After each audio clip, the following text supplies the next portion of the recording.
छठ के त्योहार एगो ऐसा त्योहार होला कि हर घर में होला, लेकिन एगो ऐसा भी घर होला कि जहाँ छठी मैया तक पूजा ली लेकिन वो घर में खुशियाँ न होला। ताई भजन के माध्यम से सुनी जा।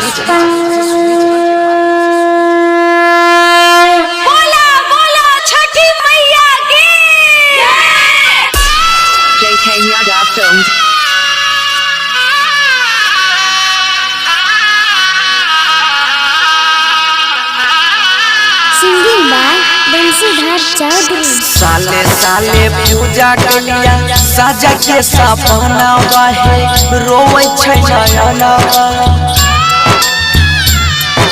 साले साले पूजा के लिया साजा के सपना है रोवे नयना। लालनवा बिना सोना लागे छैया नामा, लालनवा बिना सोना लागे छैया नामा। हे मोरी मैया हे छठी मैया हमारा न चाहिए न धनमा।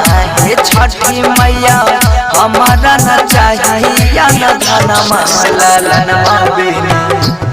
लालनवा बिना सोना लागे छैया नामा, लालनवा बिना सोना लागे छैया नामा। डीजे विकास, डीजे विकास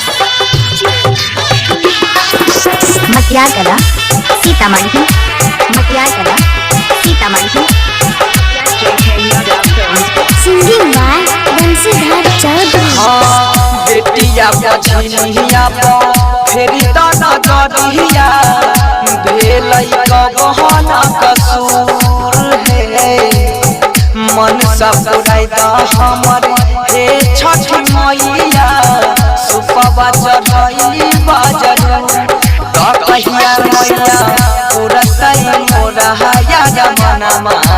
कहिया हे मैया पुरतई मोरा हया जमाना। लालनवा बिना सोना लागे छैया नामा, लालनवा बिना सोना लागे छैया नामा। डीजे विकास, डीजे विकास मटियार कला सीतामढ़ी, मटियार कला सीतामढ़ी। Singing by Bansidhar Chaudhary. रही के उपास माई करै छिया पूजा, सुनिला न दिला हवा के दुख हे। घर बाके लोग सब महारै छै जाना, कहिया पैया चहारा के सुख। सोनू सिंह बनसी के मनीला कहनमा, सोनू सिंह बनसी के मनीला कहनवा। लालनवा बिना सोना लागे छैया नामा, लालनवा